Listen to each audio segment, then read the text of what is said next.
Welcome to episode 552. Games that teach English.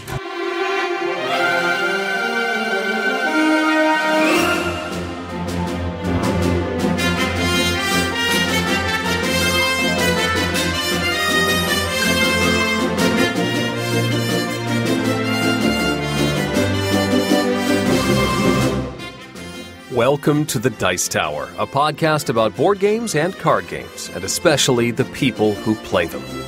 On today's show, Tom and Mandi are at the gathering of friends and reporting on their adventures. Plus, we finally get Mandi to put together a top 10 list with our top 10 games for teaching English.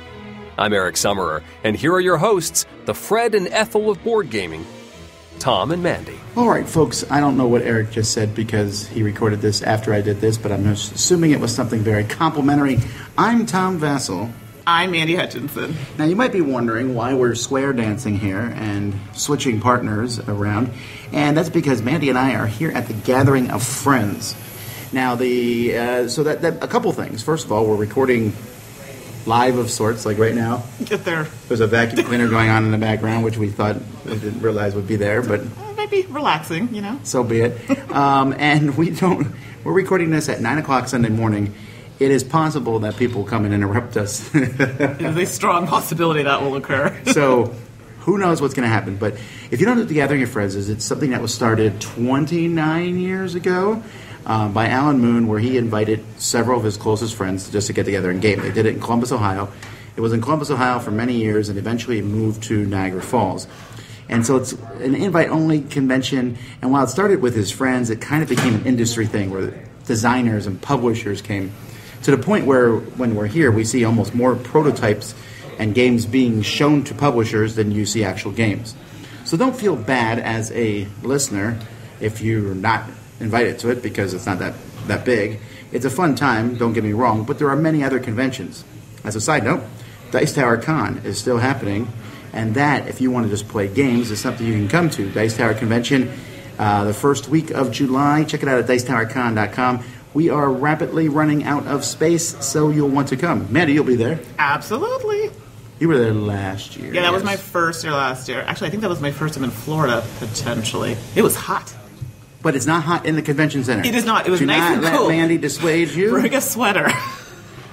Yeah, well, it's always like people always argue, like, it's too cold. But you know what? No, it was I good. swear to you, for anyone who's been in a convention, it's always better for the room to be a little colder because you can bring a sweater than it is for it to be hot for Exactly. various hygienic reasons.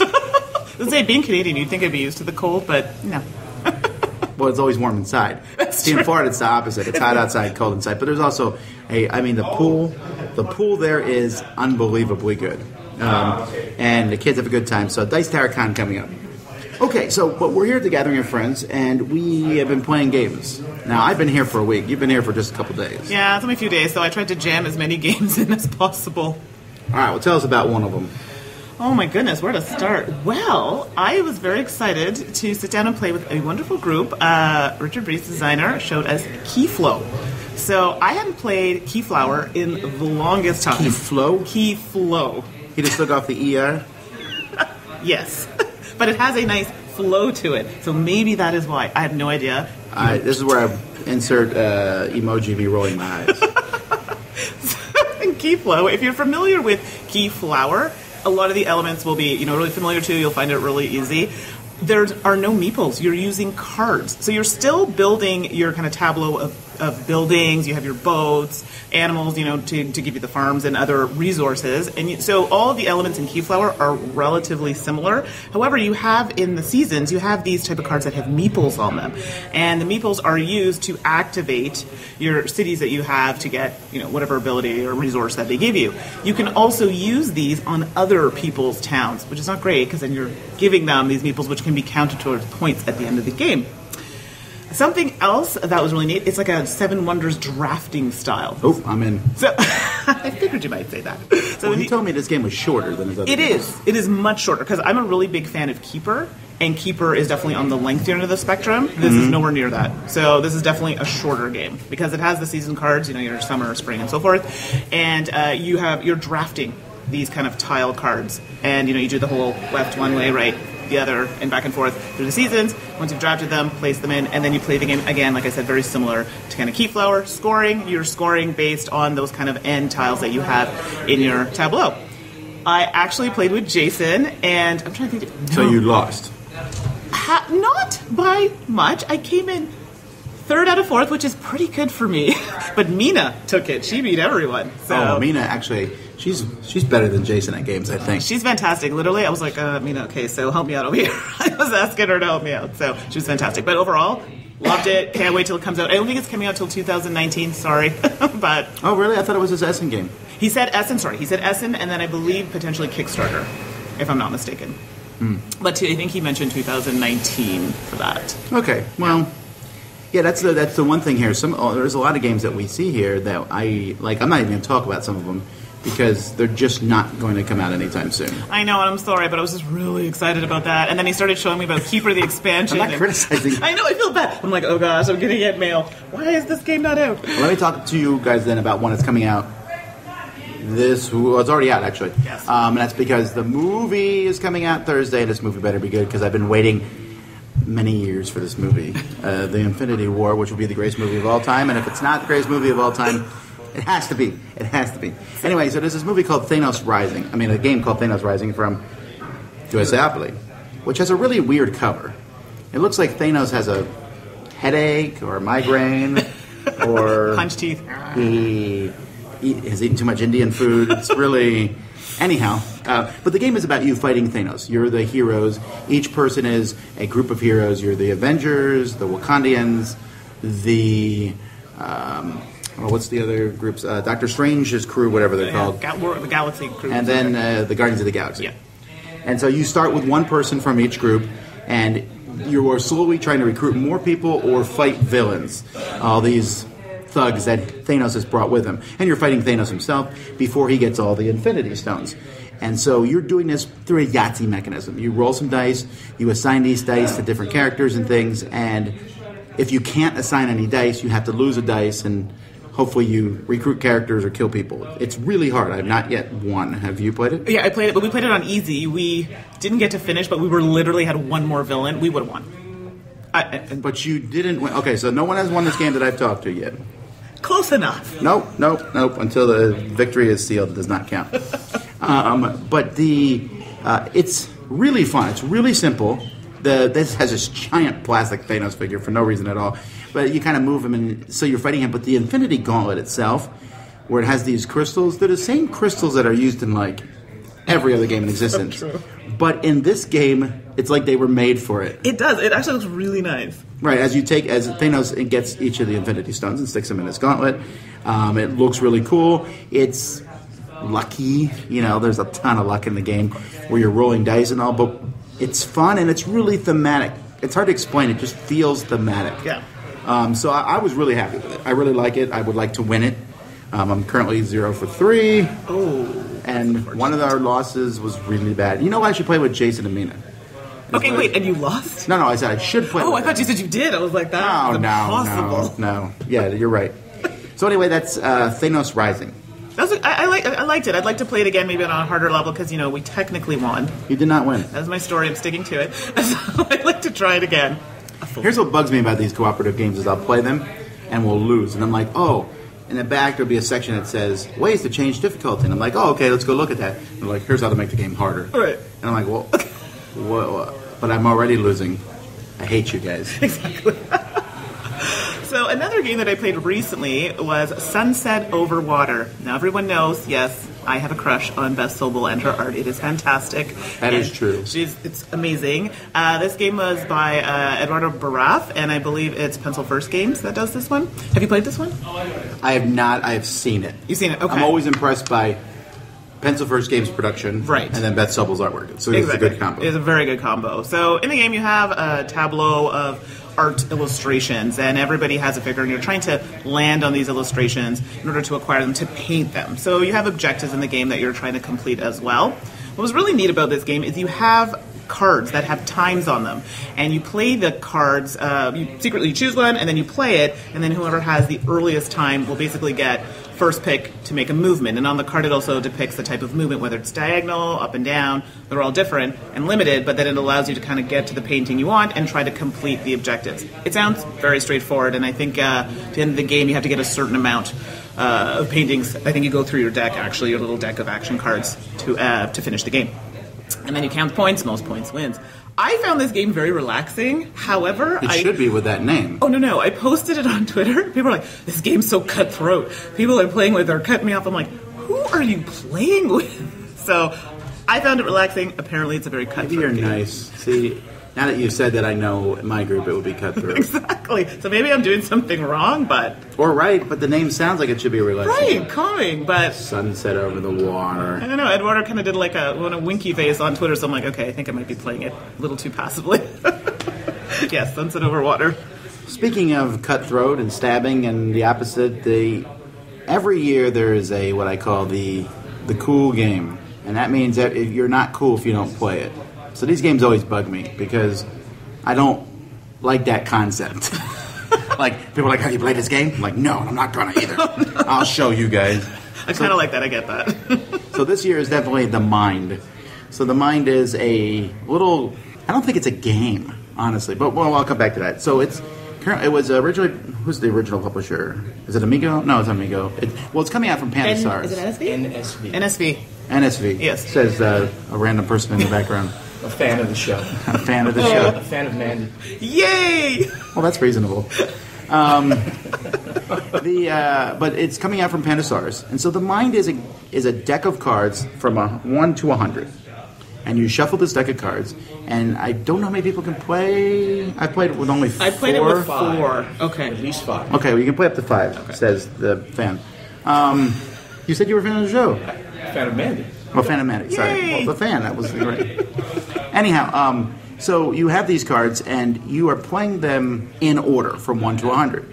But you're going to hand out 1 card to each person, and you then have to play these cards in numeric order. So if Mandi gets 17 and I get 82, she needs to play her card, and then I play mine. We can't communicate out loud. We can't say any words. We can only make weird, grunty faces at each other. And you will slowly put your card out and hope that you're playing it before someone else. Now, this sounds impossible, but it works. I don't know how to explain it. Yeah. Everyone gets 1 card, and you got to play them in numeric order. That's level 1. Then level 2, you get 2 cards, and then 3 cards, and 4 cards. And there's a few other rules with shurikens. Yeah. The theme makes no sense. I don't even know why there's shurikens in the Mind. And what's the other thing that there's like you lose lives? It's super confusing. Yeah, that's right. The fact is you are playing the cards in numeric order.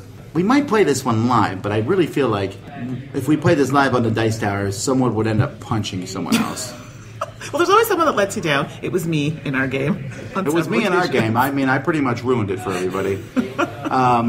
Because it's kind of weird. Like, I said, can we just all count? Like 1, right. 2, 3. But even if you did that, you're counting at different speeds in your head. And so it's like a psychological experiment. Like, are you going to play? And I was playing with Rodney Smith, and he would just look at me, and I would look at him, and I'm thinking I have no idea what anyone's thinking. Yeah, see, I played with Eric Lang, and he liked to play bumper cars with the cards. So he'd like slide it over and just kind of like bump your cards. I'm like, I don't know what you're trying to tell me. Like, play my card, or is your card? I couldn't figure it out, and that's probably why I lost the game. Right. However, despite that, this is easily the most played game here at this convention, for sure. Oh, yeah. There are some people who are playing it 30, 40 times. Now, granted, the game takes like 10 minutes. Yeah, it's quick. So there's that. But, and so I like it as an enjoyable experience. Right. I don't know that I would go out of my way to play it all the time, though. And I'm kind of mind-boggled with everyone like just losing their, well, no pun intended, their mind over this thing. So, I mean, what do you think of it? I've only played it once, and actually, I played a deck. I didn't actually know what it looked like at first. I played like a rainbow deck. Is that an official? No, copy? You played who's Steph Hodge. Steph Hodge is carrying. That's the one I played with too. Oh, you did? Okay. It's the same thing though. It's 1 to 100, right? Okay, actually, I really like that. So if you can get your hands on that one, it's pretty. Oh, well, that's right. That deck is it a game crafter thing or something? Yeah, that's what she was saying. Like, it's a special one. Like, I couldn't find Her it. deck is amazing because it has cards from 1 to 100, and every card is a different color. Yes. They like slowly change. Oh, it's amazing. I want it for anything else. Exactly, just for that. I mean, I enjoyed it. To be fair, it's the type of game like which I'm just not good at in general. So if you're going to be the one that lets down your group, you might feel bad about yourself for a while. But it's a type of game I think that I would actually bring to work and play. I think my colleagues would really, really like it. They seem to like these games where you're trying to read other people, and I'm not particularly good at it, but it's nice to play in a group. So. I think I'm going to do the same thing. I'm going to take it to some people who never play games, right, and see what they think. Yeah. And if they don't like it, then I'll come back and I'll tell you on the podcast. They will. But as a quick side note, Steph Hodge is now my top 10 favorite gaming opponents on the earth. She's great. Because she is the opposite of analysis paralysis. Yes, she's decisive. More people need to be like that. You know what? Let me just, as a public service announcement, when you lose a game, unless your name starts with your last name starts with a B, I'm not going to mock you, right? I'm not going to mock you if you lose. Okay, no, but seriously, like if you lose, it's not a big deal. So take your turn already. Yeah, I'm with you on that. I mean, if you like, I lose a lot. I lose a lot. But I have fun when my turn comes. I'm like, I will do this. Oh, that was a bad thing. Life goes on. Exactly. It's a game for crying out. Take your turn. Agreed. She made me feel like I was slow, and I like that. I was like, okay, I'll play faster. It's true. She'll tell you. She's like, okay, come on. I'm like, wow. So, but I played. Now here, this week has actually been good in this regard because most people here play fairly quickly. I would agree. We have to get more games done. It's okay. So you've had some more bad experiences. Oh no. But just play faster, folks. That has been a PSA from the Dice Tower. I feel like I should do that like once. Seriously.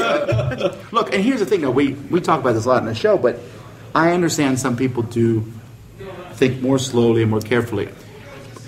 And I understand that, but a lot of people are just trying to win so hard. Yes. They're taking so long. And winning is not that big of a deal.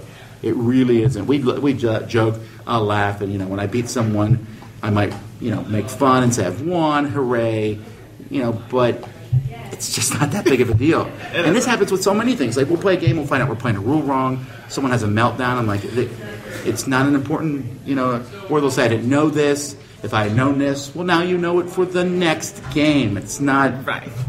I'm very ranty this morning. No, it's kind of a great It's Sunday, and that was my sermon. Welcome. So, all right, any other games here you're playing? Folks, we're kind of off script here at this point, but it doesn't matter. We're just talking about games. What else have you played here that you like? I feel like I played a lot of games that aren't even available yet. I played Duelasaur Island. Which just ended on Kickstarter. I know, and I had backed the expansion, and I meant to go, and I'm like, oh shoot, and now I really love Duelasaur Island, so I got to go on and try and back that, and I missed it. So, I'll try and get it out. Well, it's going to... See, that's one of the things I like about Pandasars is, it's on Kickstarter, but it will be available. And it ended with... Like 2.045 million. Did break 2, yeah, and that actually happened within a short amount of time because I know when I checked it was I think 1.8. So yeah, that's amazing. So, ooh, look at these. Okay, wait, I can't actually show these on the podcast. But I spent a long time. Drop one. Okay, well, why? So I just held this up to the mic. I saw that, and I'm here sitting looking at it. Ooh. Okay, so I bought these little dinosaurs. Well, I want to read these out. They're called Good Luck Minis, and they're from Safari Limited, and I bought them at Michael's. But these are the perfect size, and they're little rubbery dinosaurs. They're so cute. Well, we'll find it later. Okay. Oh no, this is adorable. Right, and so I've been searching for a long time to find the dinosaurs. That's awesome. To find the dinosaurs for Dinosaur Island, and I kept buying them from Amazon, and they kept being way too big. So my son now has like 200 dinosaurs because he's glad. Right? He's playing with all these dinosaurs, but these are the right ones. So if people keep asking me about them, so I figured I would say it. They're Safari Limited, and it's Good Luck Minis. And I found them at Michael's. They're like $5 for 8, which is. Come to think of it, that's pretty expensive. I was going to say, that's a lot. And that's $8 US? No, $5. $5 for 8 dinosaurs. Okay, so that's fine. And it's not like I bought 10 packs or anything. No. Oh, my goodness. But I bought them one at a time, so I didn't notice. Michael's is on my way home from work, so I just stopped there and be like, I'll buy another pack or two. You gotta wait for the coupons. You know what? I'm not ashamed of this. I just did the same thing. They have a flea market here. Yes. The flea market. Okay, like we said, it's not a big deal if you don't go to the gathering. But the flea market is the best one I've ever been to because there's such esoteric, weird games. Yes. Like, I'll go in there and I'll see games I forgot existed. Like 20-year-old games. I'm like, wow, no one has this game. And they even had was it Jarty? Scott Alden got it. Oh yeah, I saw him. Yeah, with it. Yeah. That game is like one of the rarest board games that exists. It's one of the old 3M games. I don't think it's even like that amazing of a game. It's just so rare. Right. But I bought Terraforming Mars 3D custom pieces. Wolfgang has made them, and they're great because I've been wanting to upgrade it for a while. Right. I've been slowly upgrading the different. I like upgrade. What I'm saying is I like to upgrade my games. Yeah. So if I keep a game, I want to make it as nice as possible. Yes. Stonemeyer games, I keep them in business. It's a little. Did you get the upgrade kits? Yeah, those are nice. I have to say, those are quite nice. I think I have gotten 10 of them. Really? Oh my gosh.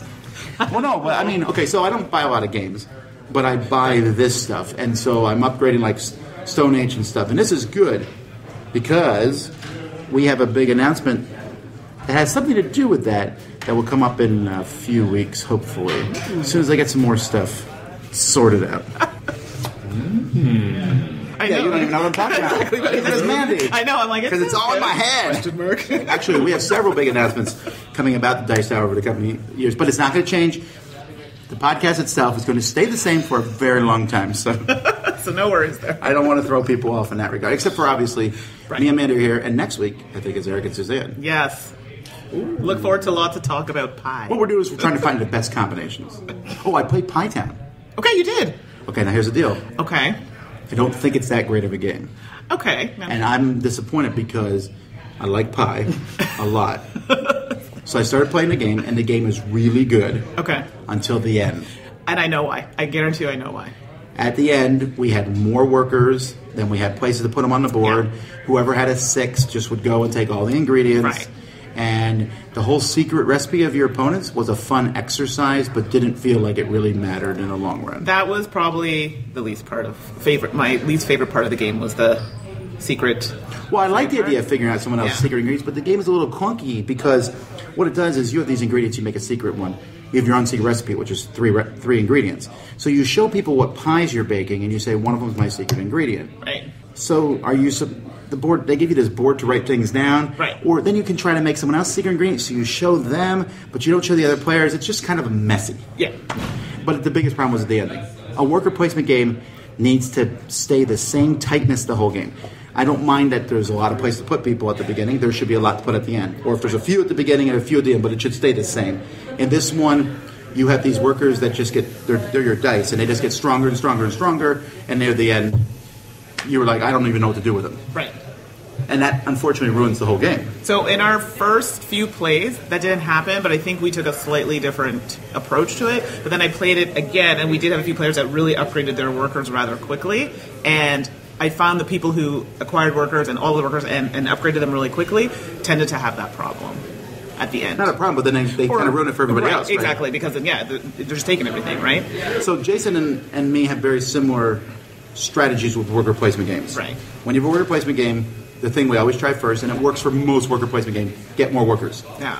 And then if the workers can be upgraded, upgrade the snot out of them. Right? So that works for like 90%. And you play Zulkin and you're like, oh, okay, I don't want all the workers. There are some games where you don't, Agricola, you don't necessarily want more workers. Right. But in most worker placement games, you want more. And see, I'm the opposite. I have less workers, but then I upgrade those ones. No, I get that, but I'm saying if in most games you don't upgrade workers. Right, exactly. And in most games there's a chance to get more. Yeah. Because more is just better. It usually is. It usually is, and in this game it is. Right. So if you go for that strategy, the game kind of clunks up. Yes. And I love pie. It really bugs me. The buffet across the street has strawberry rhubarb pie. Yes. They have cherry pie. And they have chocolate pie. Chocolate pie? That's a weird one for me. They also have raspberry syrup, which on strawberry rhubarb pie is good.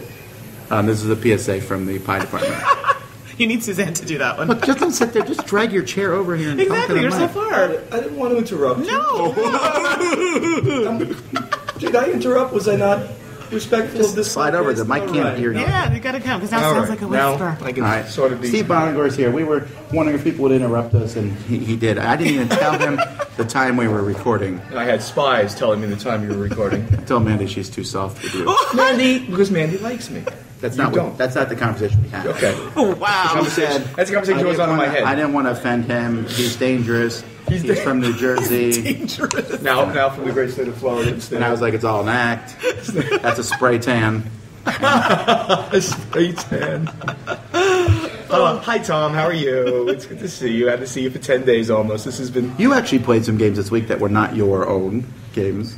You do that a lot. You're usually play testing games, and you did a lot of work here, but you did some playing of games for fun here, I think. I did little, really, unfortunately, playing for fun. But because the playing that I did was the games that we're going to be coming out with later in the year. So I met with Uli Blenneman. We played all his games that might be coming up from Spielworks. We met with Friedman Fries and Henning Krupke, 2F Spiele, and we played all their games. So that's sort of what I end up doing here. And it's like 6 months away from Essen, so it's the perfect time to... Yeah, you're right. Isn't it crazy? Wow. It's absolutely crazy the way this Essen, the Essen Spiel and the Gathering of Friends are almost 6 months apart. So you get that checkpoint middle of the year on what you and your partners will be doing later on in the year. So it really works out well. So those are the games I've been playing. Now, they're not my games yet, any of those games. And some of them we don't do like with all the partners, but we're doing some of those. And then I did play. I played The Mind, which I did like, and I think it is a game, and it introduces a new mechanic called the delay. The delay. It's how much can you delay? Oh my goodness, it's not a new mechanic. No, it's is. Not. Look, Tom, I'm not really debating it. It's I not can for see everybody. I can see that as a game. I just said for me, it felt more like a psychological experiment. It absolutely is. People were saying it was like a Hanabi/game mix. Reverse Hanabi. Yeah, but with Hanabi, I can give you physical information. Here, we're just kind of like looking at each other. See, and I don't like Hanabi at all. I'm not a huge Hanabi fan myself. I think it's overrated. I played a new game from R&R that's coming out, so I'll give them a shout. And I can't remember. It's something Ruana. It's a... The Rajas at the Ganges? No. The R&R game's Rock... goodness, now, of course, I can't remember the name. It's like your tribe's on an island, and you're... and you're either playing cards against people or with people. Very light, very simple, but very cool. Coco Ruana. It's like island. Oh, okay, I don't know. Polynesian or something like that. That was kind of cool. You know, a game I played here that just blew my mind was a party game that I think is a game we should be talking about called Just One. Oh, okay. Have you seen this one? No. It's from Repos. It's coming out at Essen or before Essen.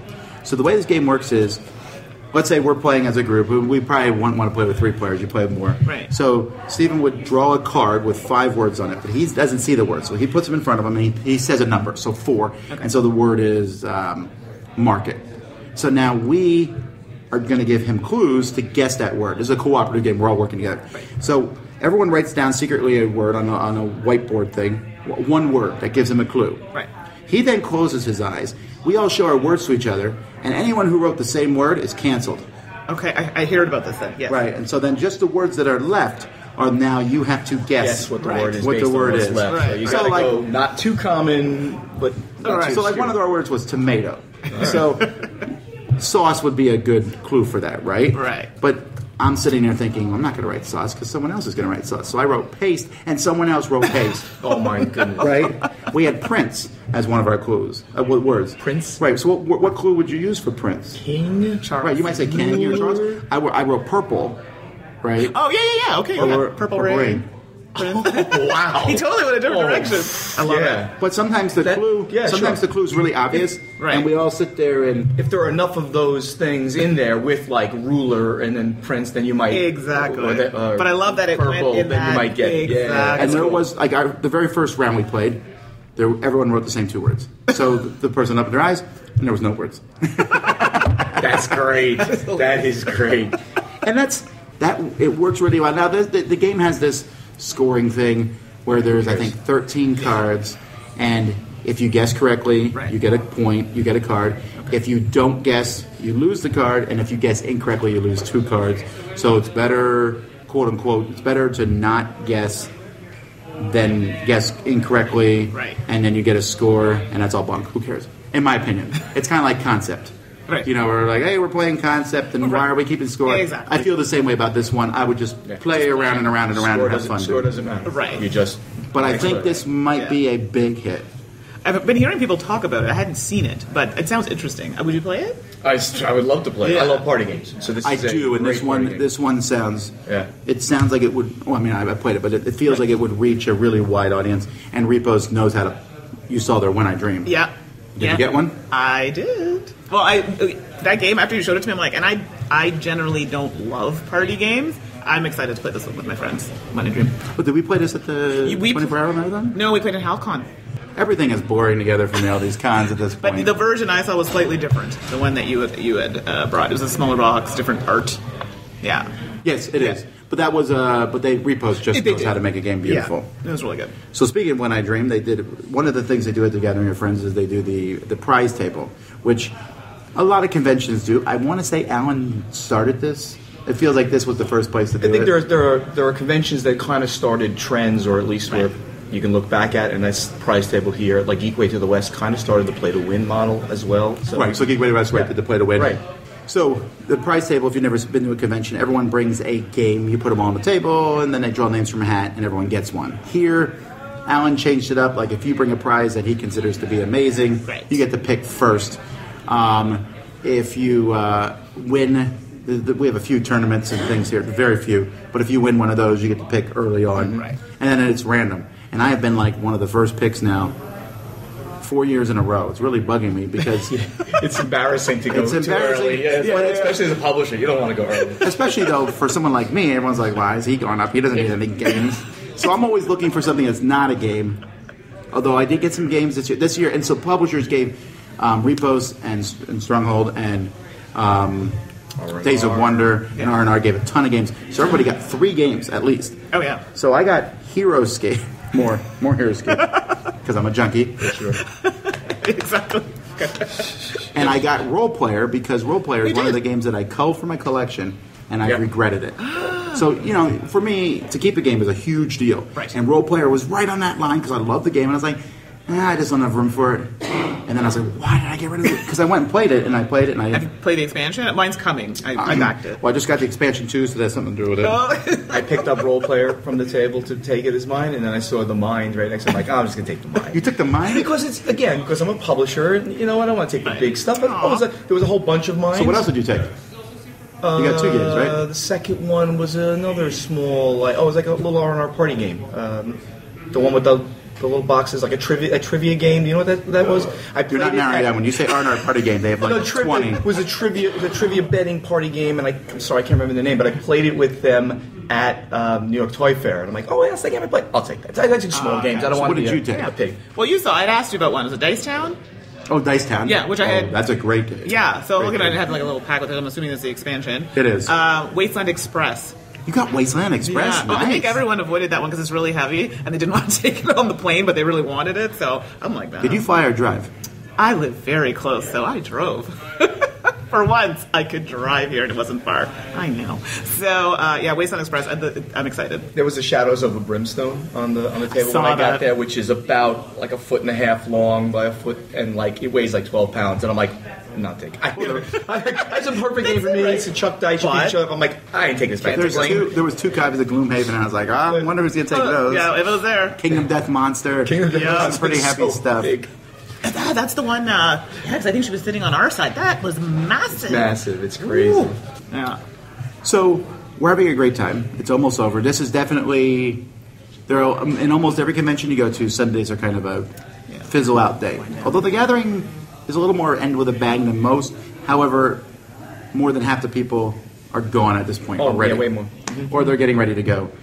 So there's that. But let's pause now and go to some questions. Tom. Tom. Tom. Hi, Tom. Have you ever accidentally eaten one of your game pieces? Do you ever make a fort out of game boxes? How big can a miniature be before it's not really a miniature? And now, the Dice Tower will authoritatively, definitely, possibly, maybe, answer your questions. Tom, which way to the game library? All right, just a few questions that we will go through here, and Stephen's still sticking around, so we're going to make him answer these too. Do you have any specific process to be able to play as many games as you do? You are quite the prolific reviewer. Oh, that's not for you, Steve. I think that's for you, Tom. It's okay. No. There's no way to say this without sounding egotistical. It's just that when you play tons and tons of games, you are able to recognize how a game works really quickly.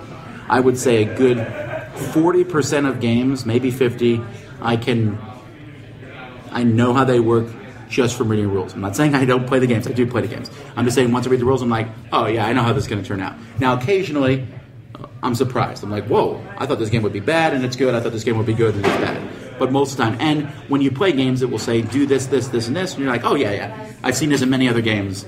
And occasionally it ruins me if a game makes a hard left turn. You're like, what? I didn't know that this was how this game worked. Okay, so the next question is, what do you think makes a classic game? Now, this is actually interesting because Asmodee just released lists of new classic games that they publish, of course. Right. So they picked ones that sell well, like Dixit and Ticket to Ride and Carcassonne and Catan. It's like,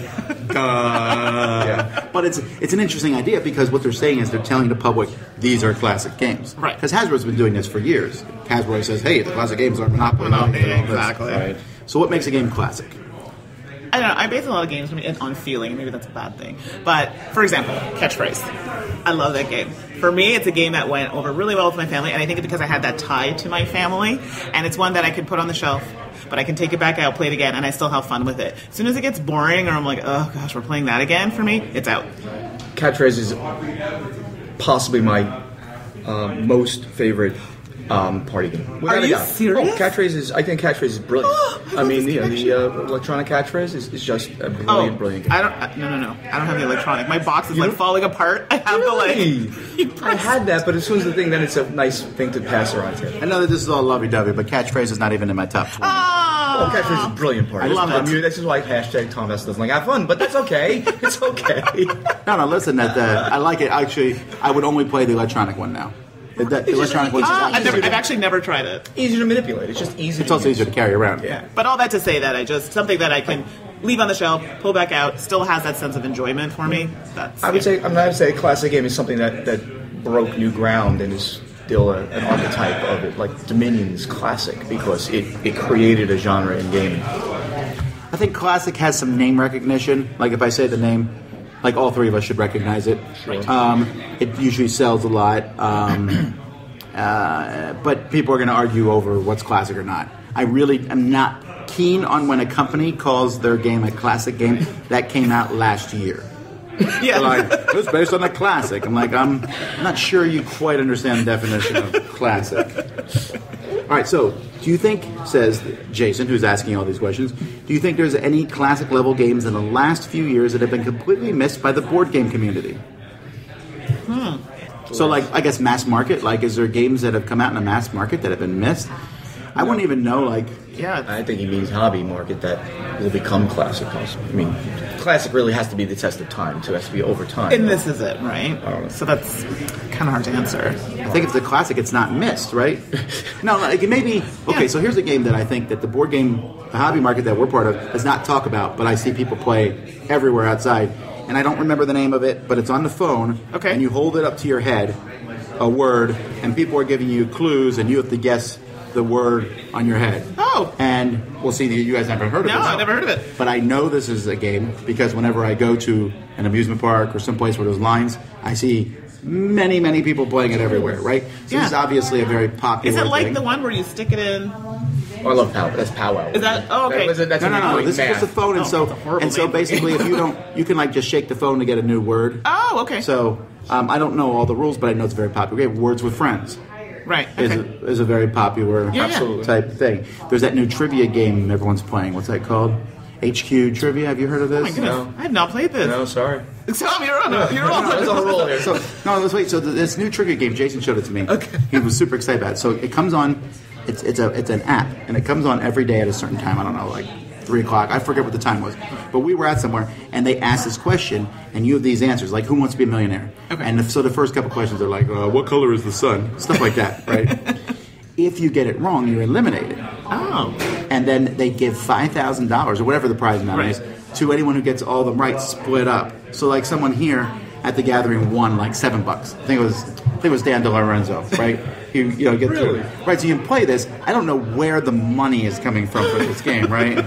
That's a lot of money to be throwing around. Sure. And I'm not sure I want to sit there every day and try to get 12 questions right in hopes of getting a PayPal thing for $3.42. But if no one else wins, like if the questions are really hard and there's only like 5 people, then boom, you made 1,000, and that's the draw. Right. Sure. And now you're thinking about doing this. Oh, I gotta get on there. There's money. I can make $7 today. Come on. We should be talking about this on the podcast because you don't want to play this, listeners. Exactly. I pay it. I'll go down to $2. Well, it was funny because like they asked some questions and we were all sitting around a table, and I think that would be the best way to have a chance is because like they asked what's the shape of Casanova constellation. I was like, oh, W. I mean, that didn't even Cassiopeia, whatever. But Casanova. That's a different shape. W, but I knew the shape W. Then the next question was like, what's the lightest boxing weight category? And they had featherweight and super light. And I was like, Flyweight. I don't know which one of these it is. And so, but someone else at the table did. Right. And so I think if you're going to do well at this, this would be a good Having a like group lunchtime with your coworkers. Yeah. Like, we'll split the $6. We'll go, wait. Is it $6 US? Because that's a whole other ballgame for us Canadians. That's right. It's much more. Darn right it is. Yeah. The host of the show, though, there's this host there. It's like pure cheese, though. It's like I'm like, this guy needs to shut up. Oh no. That's I say as someone who never not a is a cheesy cheesy co-host. All right. Then Jason asked, was there any games we played in 2017 that will breach your top 30 or top 10? None of your business, Jason. I just joke, but we do our top 10 list all the time. And Is Jason Levine asking the questions? No. Just a random Jason. My top guy. 100's coming out, so I don't want to give away too many secrets. Right. No, but that's when we do it. A different Jason asks, Different Jason. he brought Munchkin collectible card game to a group of Magic players, and there was an obvious turning up of noses of the game because of the theme. Does this nose turning up happen a lot in board gaming, and how do you overcome it? Is it normally theme that causes an uptone nose or mechanics? Definitely theme, for sure. Yeah. And it definitely happens all the time. Absolutely. I have a friend who's been trying to get us all to play this game. I've heard it's quite good. It's not just Munchkin. So let's say Rococo. Which I really like. Okay, Rococo's a great game. It's about really good. dressmaking and stuff. And I bring it, and I brought it in, and there's obviously people like, I'm not playing Rococo. Dresses, no, bad. You know what I mean? It could go either way. It might be you turn up your nose at a theme like Kingdom Death. There are themes I'll be like, no. I do that with space. I get it. Oh, I'm getting the glare. I'm drawn, I guess, to certain themes, but I don't necessarily turn my nose up. Like when I play Coco, I'm like, we're going to make dresses? Let's go for it. But let's say I said we're playing Teletubbies, the game. It's a really good game. You might be like, well, I'd be like, this can't be a good. In that case, I would be like, that's exactly what we're talking But about. if you said it's a good game, I'm like, hey, let's play it. So that's No, of course. I mean, it's just that initial, like... Yeah, okay, if that's it. If it's an initial thing like, well, Rococo, it was literally like, I'm going to be making dresses in this game. And then they said, well, you're an event planner. I'm like, I'll be making dresses at this game. But they're like, yes, okay, let's go for that. No, we should, in this time, I think sometimes there's turning up your nose at someone who turns up their nose at theme, like you don't want to make dresses? Well, maybe I don't today. Right. Just like I think there are people who say, I don't want to go in a dungeon and kill creatures. I can't be like, well, what's wrong with you? No, if someone doesn't like a theme, I don't really care. Right. But I think you shouldn't mock someone else for liking a theme. Exactly. That's where I think the line gets crossed. So if you don't want to play Rococo because you don't want to make dresses, fine. But don't make fun of me because I do so. Sam Healy, I'm talking to you. You shouldn't mock anybody, period. And then I'll go, you shouldn't mock... Wait, what? Except Tom Basson and Stephen Buonocore. We don't have to mock each other. That's it. Look, you shouldn't That mock... is the exception to You shouldn't mock anyone, and you shouldn't mock anybody for their game choices. I mean, I don't normally play the heaviest Euros, but the people who How do that's great. dare you? I'm just kidding. Shouldn't mock, and the opposition should mock people liking American-style games. Because Well, I just talked about party games, right? I just specifically said, but you know what? I'm willing to try it and play it, and then I make a decision from that point. Absolutely. All right, so Jason says his next question is, should I consider my normal gaming group taste when buying games? So he loves tactical dudes in the map games with lots of dice, but they love warm, cuddly, this is Jason's words, warm, cuddly Euro games with little luck. Should I just hope that somewhere in my future there's a mean, nasty Ameritrash gamer? That's tough. I don't think you should ever buy games for your group. No. Let them buy them. If they really like it, let them buy But them. I think they're trying to, encourage maybe more gameplay within the group. I mean, I get it. And I think you should buy games for yourself, but then you have to understand if you're going to continue to play with that group, they just may not get played as often as you like. No, I get that. But I wouldn't buy games based on my group's tastes. But I think some people do have it in mind. I wouldn't buy a game that I don't think I'm going to like just for my group. Of course. Yeah, right? But I'd buy a game that the group's going to like this, and I will like this too. Exactly. If they're going to buy something that I don't, maybe not my taste, let them buy it. And then, Right. Have you found a group yet? No, I've not. I do not have a Florida group yet. I haven't had a lot of time. I spent He lives about an hour and a half from me, which is why... I was going to say, why aren't you playing together? An hour and a half is pretty far to do things. I mean, we'll get together occasionally, but it's a little, probably even a little more than that. But we'll be meeting. Oh no, you're not going down to Hollywood. No, you're gaming with Jason. I'm gaming with Jason next Saturday at International Tabletop Day. Oh, fantastic! Are you going to drop it by then? At Cool Stuff in Hollywood. Are you going to drop? Yeah. Actually, so if you're listening to this, Tabletop Day is coming up. By the time you hear this podcast, I'm going to be in the Kendall store. So if you come to the Kendall Cool Stuff store, there's going to be free pizza. There's going to be... Well, it's going to be at both. Oh, okay. There's going to be raffles. There's going to be a bowl of game components. I know this because I'm bringing it there. Jason's like, give me half of them for the Hollywood store. I'm like, no. So at the Hollywood Cool Stuff store, same thing. Actually, at all the Cool Stuff stores. But at the Hollywood store, I'm pretty sure the free pizza's at 7 p.m. And so we will be there. So Jason and Steve will be at the Hollywood store. Me, Sam, and Z will be at the Kendall store. Jason Levine is hosting that one. He said he's hosting. I don't know what that means exactly. It means he comes in and says, everyone listen to me. Okay, yes.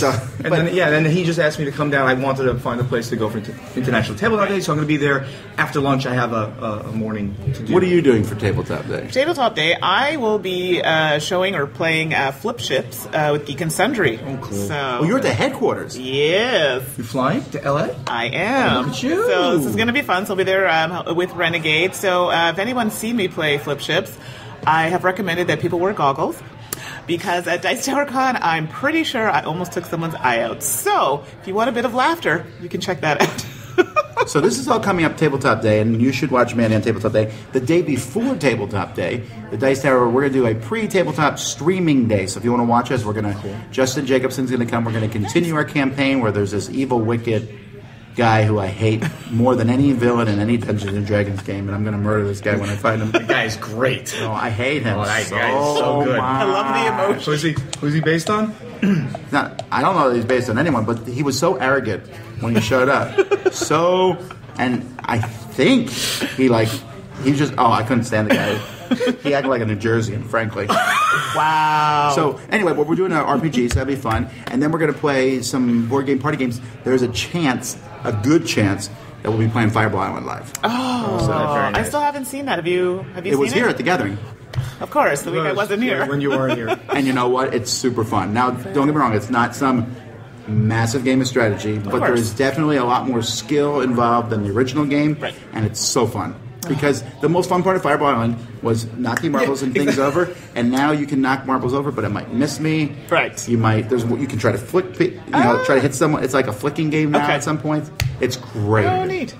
Very cool. I mean, Z was like, well, it's kind of like a party game. Like, yes, I know.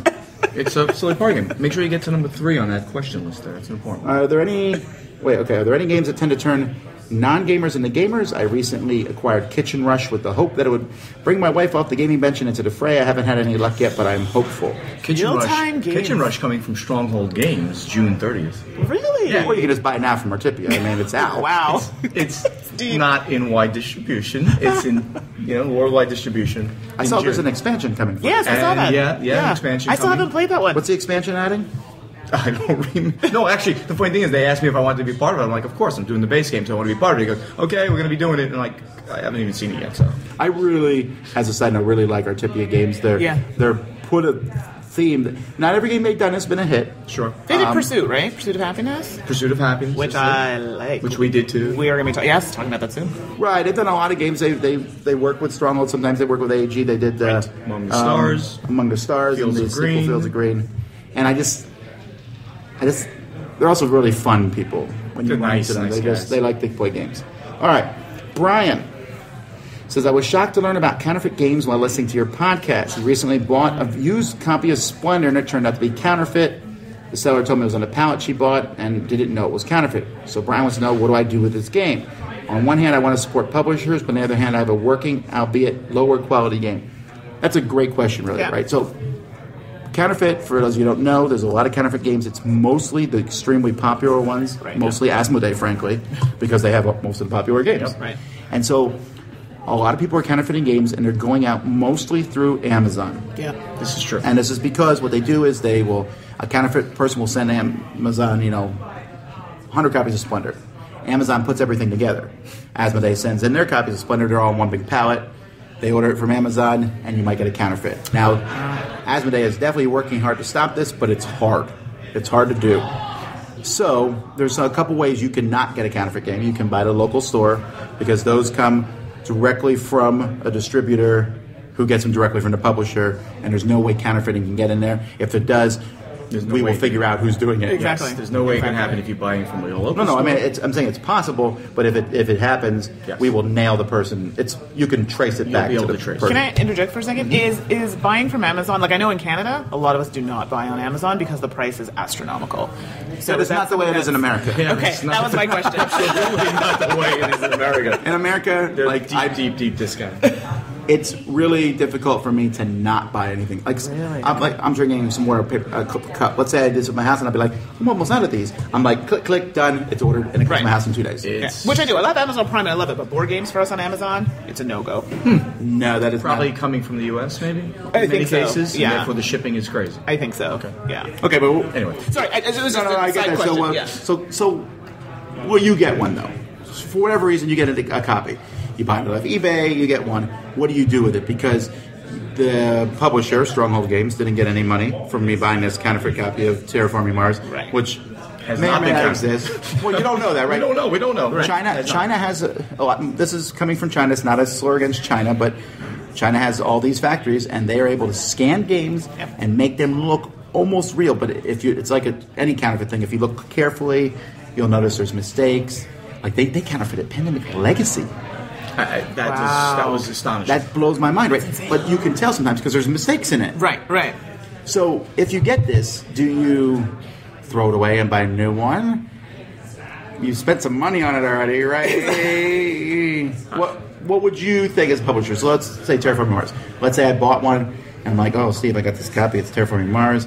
I meant to give you the money for it. No, I mean, if you got it and you paid for it, it's certainly not something you morally should throw away or something. I mean, I'd report it, and we could possibly look into it, but it's yours. You paid. I didn't reap anything from it. Well, this happened to me for real once. Oh, okay. I bought some DVDs with a radio show for kids that I liked, and it was on eBay, and the guy's like, I have the entire series for $80. And I was like, oh my cow. So I bought it, I got it, and I was like, oh, he made this himself. Okay, so I'm listening to it. I got an email from the FBI that said, oh, wow, this guy was not supposed to be doing this.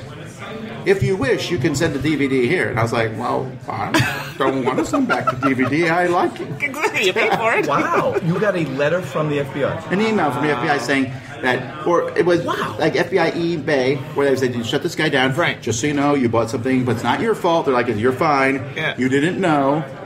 So it's like if you wanted to purge yourself of this illegal good, you now, can. That's very strange. Incidentally, I have, because this same program has started like a Netflix type thing where you can subscribe per month and listen to everything. And I'd rather that anyway. So I feel clean. You've been absolved. But if I bought a counterfeit game, I would feel a little guilty though, I think. But it's not your fault. I mean, again, sure, it's not my fault, but every time I play it, I'm like, But I think it also bothered you if things were spelled wrong. Steve has absolved you all, though. Thanks, Father Buonocore. I just can't see. I can't lay guilt on somebody who. If you're going to feel guilty about it, then go through the channels that are more standard channels. But Amazon would take it back, no? Would Amazon not take them back? If you, yes, obviously, that's actually a good point. In this particular case, it sounds like the person wouldn't.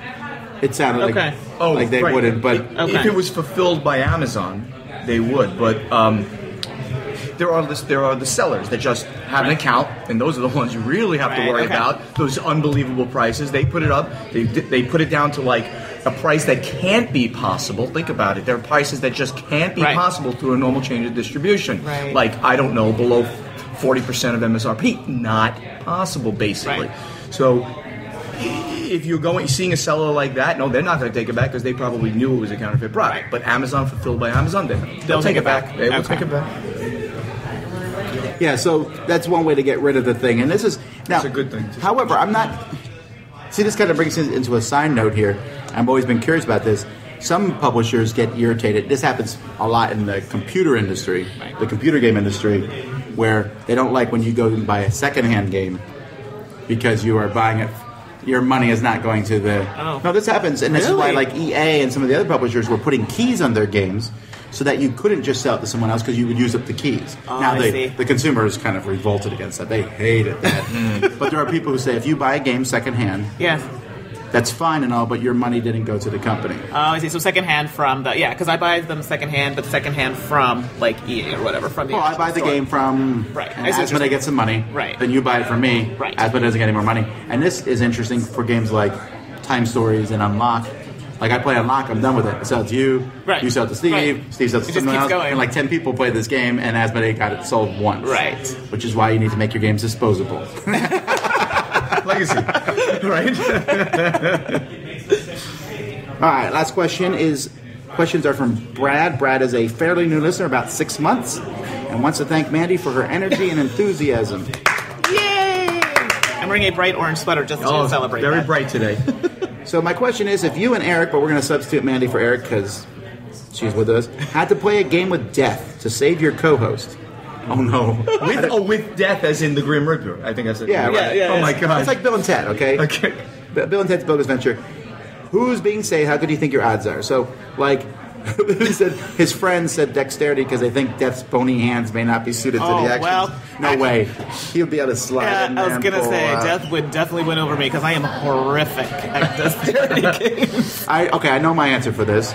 For me, right now, it'd be Captain Sonar. I'd bring my team in. I'd bring Eric Summer as my side guy. I'd have Z Garcia, and who would be my fourth? Not me, as you know, because we played, and I am really bad. I'm really bad But at I would find a fourth person, and then I wouldn't care who we were going up against, because I know that Death would probably bring in some demons or something, and they'd all sit there and yell at each other. So it'd be like Death, Demon 1, Demon 2, Steve Buonocore. We got this. Yes. I'm like, can I choose your head? No, but that's one of the few games I feel good at. I've lost once. Right. To you, actually.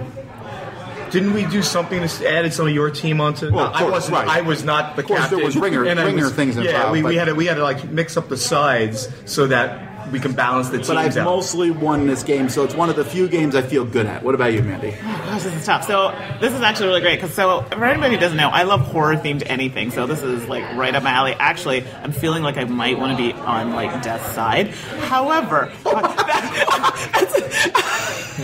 Either I don't know if she's talking about Suzanne or me, but either way, we're dead. sorry. Not sorry. Sorry, not sorry. So I go back to tried and true games. I mean, I love games like Dead of Winter, Apocrypha. I love that like scary thematic kind of thing. Can I be cooperative with Death? No. What happens if he might scuttle the game then? He if might you turn lose? on me actually, so that's not so bad. Could you imagine play like a Battlestar Galactica? I think Death's a Cylon. So, yeah. All right. Well, I guess I would have... Oh, this is tough. Okay, so I'm playing against Death. So it's going to be Suzanne for sure. Although I'm afraid she might backstab me because she did that to me, Majesty. I'm not bitter. Okay, and then I would probably have to do Emerson. Have you ever played again with Emerson? He's super smart. He is fantastic. That's why I'm surprised you didn't pick him for Captain Sonar, by the way. Well, but I need people in Captain Sonar who are completely subservient to my will. No, I'm serious. Because as captain, I need to have total control of that boat. I just realized my team sucks. Suzanne doesn't even like cooperative Wait, are games, you playing really. Captain Sonar? Sorry, I know. Why do you need a team then? So, well, not a team, but Dead of Winter. If you played kind of like... You would pick Dead of Winter? Sure would. How many times have you won Dead of Winter? A lot. How many times have you lost? A lot. He's asking for a game that you're like pretty confident you will win. But I would be confident in winning Dead of Winter if I had a specific group that I was playing with. But there's a possibility of a traitor.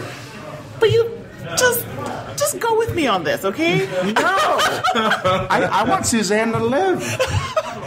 But okay, well I didn't get that far. But oh my goodness, this is the darkest show of the day. I think we should just move on because I'm making this really dark. Alrighty, well, the last thing we have here in this show is a top 10. Hey, Steve, thanks for popping along with us. We're going to kick you out for our top 10. Kick me out, okay. And thank you, everybody, for tolerating, a third chair here. Here we go.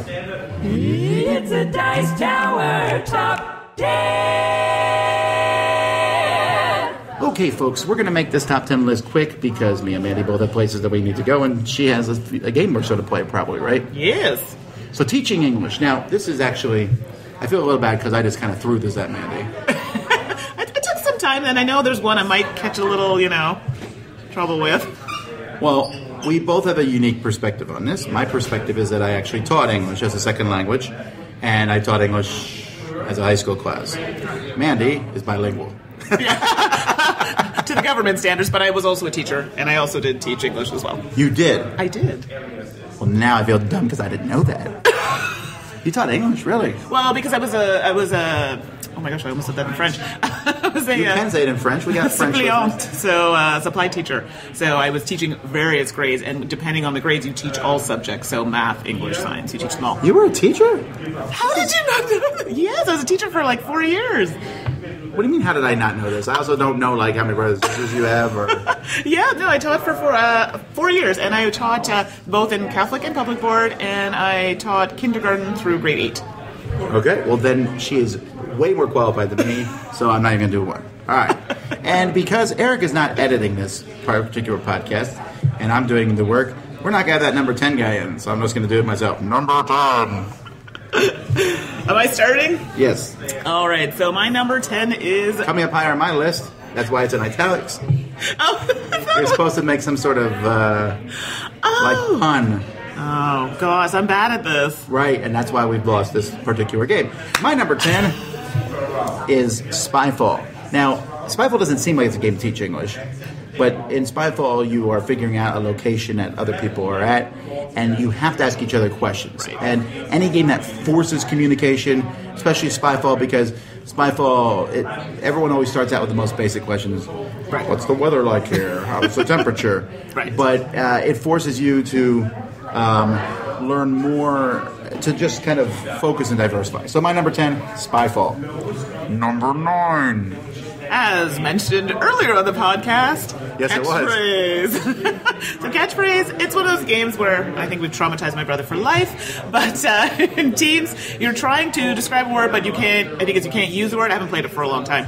And if you do, it's you get buzzed? I can't remember. Yeah, there's a buzzer. I played it. Yeah, it's been a long, long time, but I think, you can't use any kind of shape of the word that you're trying to describe or you get buzzed. I know when I played with my brother, he was horrific at trying to describe the things, and we probably made him feel bad about it. But it's definitely a game where you definitely have to try and find your words and use your words, which can be difficult for some people because of the time element, but it's a game that I like, to use descriptors.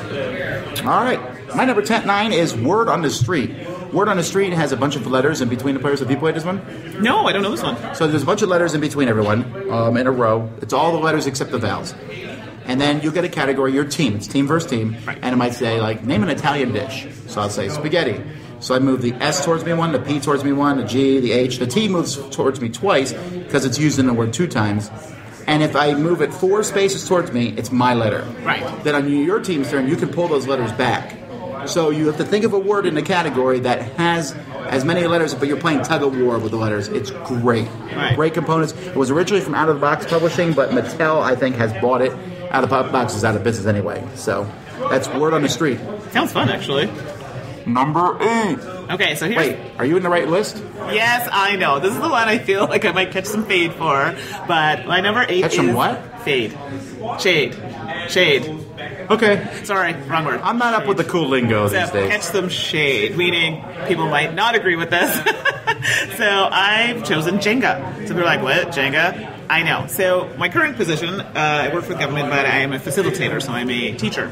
And we use Jenga by putting questions on them or potential words as a kind of like an icebreaker, you know. So in order to take a block, you have to pull one out, but you also have to be able to, you know, answer the question that's listed. So it's just a way to facilitate learning, and also as an icebreaker, so people get to talking to each other. So answering questions, basically using your words. So Jenga, modified Jenga. All right, that's fair. My number 8 is Nitwit. Nitwit's from Matt Leacock, who made Pandemic, which they put on the box. It's nothing like Pandemic.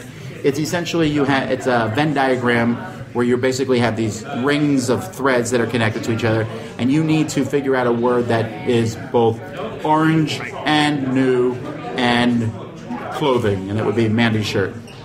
This is very bright. But it would be something like that, right? And so that's what Nitwit is. Number 7. Oh, I feel like I should have put this at 6. But I just realized that. I just realized that now. So the game that I chose for number 7 is called Sixes. So you're playing a variety of rounds, and you're trying to think of things. You're trying to predict. Sorry, let me start over. You get a category of words, so a listing of words. And you're trying to write things that will either match, maybe on the first round, on the second round, you might be trying to find things that don't match what other players are writing, depending on that round. So if the first one's a match, you want to try and match the answers that other people are potentially going to write. And it's time, so you have a very short amount of time to come up with these words. And then you say them aloud, and then you check off which ones that you had in common or didn't have in common, depending on the round that you're in. So the player who has the most points after, I think it's 6 rounds, will win the game. So I like Sixes because it's one of those things where people come up with the most random words, which I think is great. So it forces you to kind of think out of the box when you want different words, because there's a lot of common words. Like, okay, I can't pick that. So, it definitely forces you to kind of go through your vocabulary and try and come up with something different. And the ones that are matching, they're a bit easier because it's common words, so it doesn't make you feel too bad if you're not able to come up with a lot of different words. So you get that opportunity to redeem yourself in the similar matches. So that is Sixes. Have you played that one, too? I have not, I think, but I'm going to look that up because I tend to forget all the games that I played. So Sixes, review, Dice Tower. Let's see if Tom Bassel's review. I'm the same one. I have to write things down. Z did it. Okay, now okay. All right. My number 6.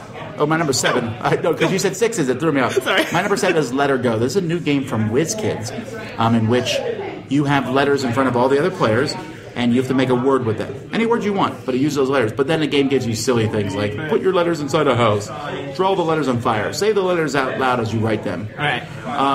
So you're thinking up crazy words, but it's like a Scrabble variant, but it's fun. And if there's one thing about English, it's not always fun. No, it's true. Not for a lot of people. So Let Her Go helps that. That's my number 7. Number 6. So we are in tandem here. I think you should explain this game because I feel you would make it very exciting. So we both have Word Slam. Word Slam is actually it's from the husband and wife duo of the Brants. The Brants, right. Yeah. Who are doing a lot of cool things like Queensdale Legacy and stuff. So Word Slam is essentially just get someone else to guess a word, but you can't give clues other than these cards that show words. Right. So you're sorting through these cards as fast as you can, or some people play with them all spread out all over the table. Yeah, I think that's what we played. And that's what you do. You're trying to use the words that you have, but you don't have all the words you want to say. Right. So it's like the opposite of Taboo. In Taboo, there's 5 words you can't say. In Let Her Go, there's about 80 words, and those are the only words you can say. Yes. So you have to put them in a weird order. And that's useful, right? I think. Right. Because it's forcing you to use vocabulary you might not be used to. Exactly. Number 5. So this is sad because I actually had to give this game away because my group didn't really love it. But Gloom, I really liked it, maybe because the theme was kind of dark, and the cards are awesome because they're kind of that acetate. I'm not getting the English part of this. Oh, I'm getting to it. Sorry. I digress. So in Gloom, I picked this game specifically because it's a storytelling game. So it's forcing you to kind of at least tell a story, and you want to try and use descriptive words to tell the story. So that is the overall gist of it. And you have cards that you're trying to place on top of each other. Some of them will affect the story that you're telling, your point values, and that's the overall gist of the game. So I personally like the story because it has the storytelling element, and then it forces you to use your words, you be descriptive, and say it in a way that a lot of people can understand and carry on. All right. I cannot argue that because my number 7 is Rory's Story Cubes, which is about telling a story. Now, there's a new version called Untold. Yes, and this I is played this one. This Untold is like a game that you plug Rory Story Cubes into. It comes with Rory Story Cubes. Right. But you can buy more and put them into it. And it like makes kids... I say kids, it's really based for kids. You make cartoon series, all kinds of things. It has a lot of structure. It teaches you plot and antagonists and protagonists. I mean, it's really deep for a kid's game. And yet you still have... I had a character whose superpower was his butt turned into a computer, and he was also super strong. Such two useful things, but no one ever wants to look anything up on the internet. But my kids thought it was hilarious, right? Right. They thought it was hilarious. They had someone who could fly on rainbows, and this. That's awesome. But it teaches everyone's super creative in this game. Exactly, creativity. So that's Untold, or if you just want to get the really cheap Rory Story Cubes, you can still tell good stories with that. Number 4. So my number 4 is Wordsy. I seem to have a thing with letter spelling type games. So anybody that's seen Wordsy, it has a tableau of letters that you're trying to use to create, preferably a longer word, and words using special letters to give you lots of points. Right. Usually Y and Q. Exactly. So like the ones in Scrabble that are the double crazy points that are really hard to use. So that's the general gist of Wordsy. It's fun. I really liked it. I found it difficult to make and I'm someone who, has a very extensive vocabulary, and I still found if, you had a certain type of amount of letters on the board, you were like, oh my goodness, how am I going to make long words? But it causes you to think outside the box a little bit to try your best. I don't know if you've played Wordsy before? I have. This is from Gilhova. And I know sometimes people will play it online, which is, I think, another way you can kind of connect with people that way and start a conversation. But Wordsy, I think it's a great one. Any type of game that is a spelling type game, I think are really fun. My number 4 is Codenames for 2 reasons. I mean, there's a lot of Codenames. You can get Codenames Disney, which is my favorite, and Codenames Marvel. But Codenames itself, it's not the clue giving. You give a word clue and people have to guess. But in a team situation, it forces the team to talk to each other. Right. So I'll say, button 6. Well, I wouldn't say that. I don't think I've ever gone beyond 4. And then people are like, there's 6 words that have to do with button? Why do you think Tom said this? And it's that if you play with more than 2 people per team, there's that discussion back and forth between the teams. And that's why Codenames is on my list. Number 3.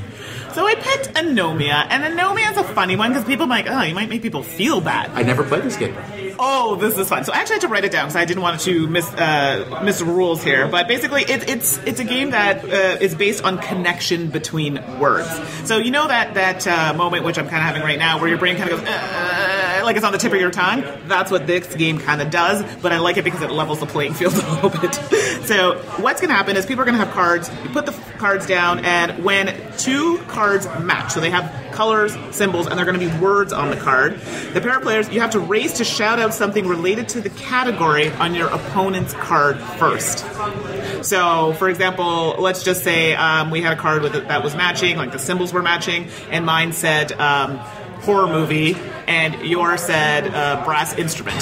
So then I would have to try and yell out something that matches your category before you do it to me.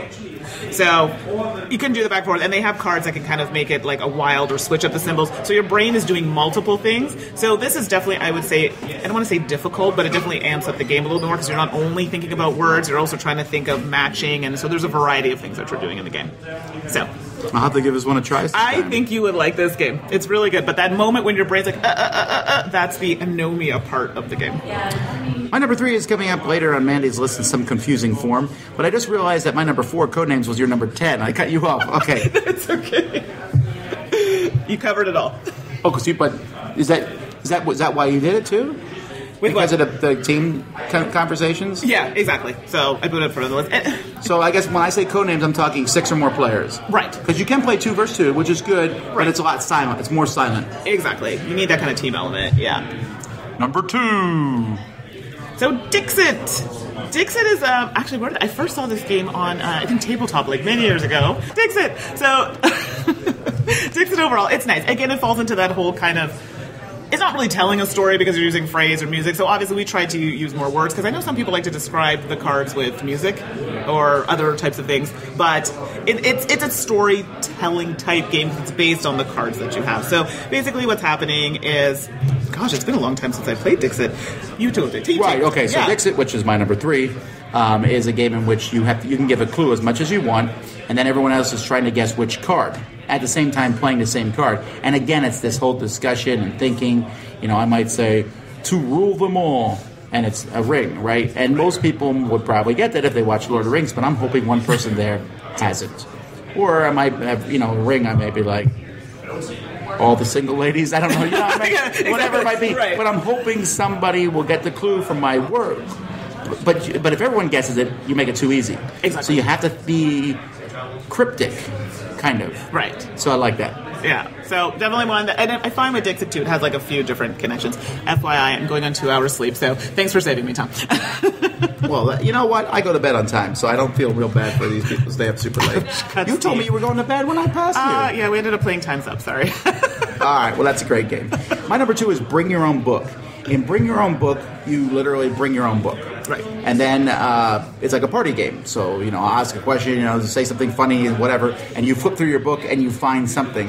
And this is good because you can make the kids bring their own book. Right. But it also makes them look through their book and find stuff. It promotes reading, and it's also hilarious. That's from Game Right Games. Yeah, that's bring a good one. Book. I actually really like that one. And finally, number 1. Hey, Tom and Mandi, hope you have had a great time at the gathering. It's been cool seeing everybody's pictures on Twitter and just knowing you guys are having a great time. I do want to weigh in with my number one for the top 10. I would have to go with Codenames, but specifically Codenames Pictures. Because, when you're talking about a game that is teaching English, you have varying levels at which you might be starting this and jumping in with a game to teach English. And so I think Pictures, even more so than the word-based versions of Codenames, will provide a good framework for whatever level of language learning you're at. If you're just starting out, you can use simple words to describe the combinations of different pictures. In fact, you can even substitute the traditional Codenames Pictures assortment of pictures with something more simple, colors or drawings of alarm clocks and simple everyday objects. You could do this framework of rules and make even simpler images for teaching English. I think it would work out really well. That's just my gut. Anyway, that's my number 1, Codenames Pictures. My number 1 is Paperback. I actually play this one with my mom quite a bit. But in Paperback, it's a deck builder type kind of letter spelling game. And it's really great because it has like a market where you can actually acquire different types of letters. And it's fun because a lot of the letters have bonuses on them. And actually there are elements where you can attack other people. So it's good in the fact that it tries to get you to use some of those harder letters if you want to get some of the really cool powers. But obviously making longer, interesting words will acquire you more points. And they also have some cards that can add or change or help your word. So, for example, we have cards that are in the game that have 2 letters on them, and you have a card that actually can switch those letters. So it really gives you some advantages to making some of those difficult words. So overall, I really like Paperback because... More than Hardback? I haven't played Hardback yet. It's on my shelf. Oh, but Paperback is better for what Mandy's talking about. Right. From what I've heard with Hardback, it's more of a gamer take game. It's a slightly different thing, but I'm excited to play it. But Paperback, for me, I love it. Any type of game where it incorporates spelling and use of words, vocabulary, I'm 100% with it. And I like the fact it has a twist with the whole powers element. So Paperback is my number 1. My number 1 is Banned Words. Banned Words is a game like Taboo, basically, where you have to give people clues, but the other team is writing words they think you will say, which I think is hilarious and it's fun, and it makes you give clues using words you normally wouldn't, which helps make your vocabulary bigger and better. So Banned Words. So let's go down to what the people said. Spyfall, haha, Above and Below. I guess because you read? Maybe. Yeah, probably. Yeah, okay, that's a good one. Balderdash. This one I disagree with. I didn't put it on my list either. Because I like Balderdash a lot. Right. But it's just nonsense words, so that doesn't really help. Yeah. 7, Near and Far, probably again for reading. Right. Apples to Apples. 6, Telestrations. 5, Telestrations is silliness. I don't know that I would use it for teaching English. Maybe to blow off some steam. Right, exactly. 4, Arabian Nights, more reading. 3, Paperback, they agree with you. Yeah. 2, Scrabble, which is the classic game, and every game on Mandy's and my list is 10 times better than it. I really don't like Scrabble. Really? Because whoever has the best vocabulary wins. It's true. That's why I like Paperback better. Because Paperback, my wife has a better vocabulary than I do. Okay. So she will beat me in that regard, but I'm good at deck building. Okay. So it kind of evens out. Yeah, that's true. And then number 1, code names. And that's it for this episode. So we're done. This is very, very exciting. Mandi, you're driving back from the Gathering of Friends. And this is...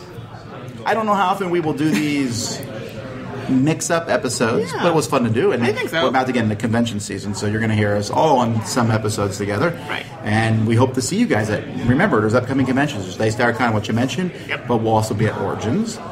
We will be at Gen Con. Well, we have a big show at Gen Con with a big announcement. I do that every year, right? I don't know. People might be scared. And, yeah, you know what? Just worry about those for now. Okay. Anyway, until next time, I'm Tom Vassell. I'm Mandi Hutchinson. And you've been listening to The Dice Tower. Thanks for listening. Promotional consideration has been provided by game publishers in the form of review copies of games.